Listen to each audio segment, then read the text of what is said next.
Welcome back, guys, to our online classroom. I'm Teacher Tubi. For this week, we will be doing our natural science.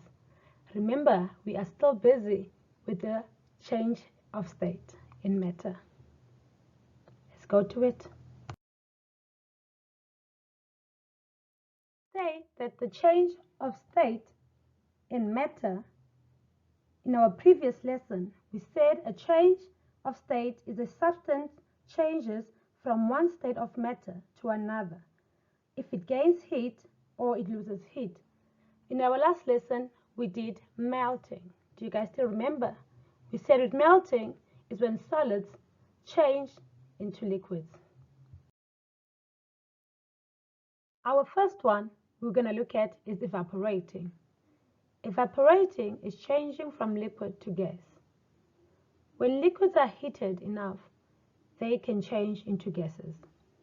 When this happens, we say that the liquid evaporates. Liquids evaporate when they gain heat. For example, when you heat liquid water, it changes to a gas called water vapor. If you look at the pictures below, you can see that once the kettle is plugged on and the water starts boiling, then steam will start coming out of the kettle's mouth. That steam is our gas. We say that the water is evaporating. Our next one is now called condensing. Condensing is changing from gas to liquid. When a gas cools, it loses heat and becomes a liquid again. When a gas changes back into a liquid, we say it condenses. Gases condense when they lose heat.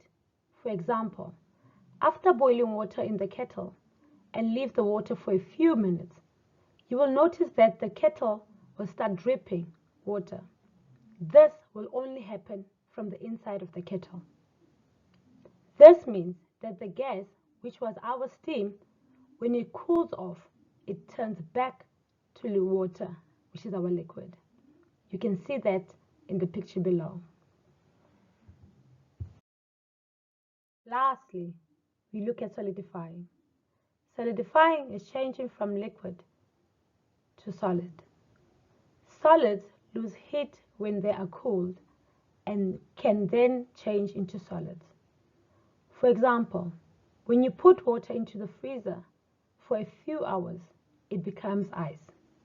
We say that the water has solidified. At the pictures below, you can see that we're putting water in our ice cube tray. We place our ice cube tray in the freezer for a few hours.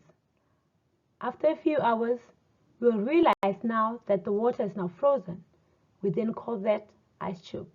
So now it means that our water has solidified. Hope you guys enjoyed our lesson today. Stay safe and remember, you can always go back to our video for clarity and understanding. Until then, goodbye.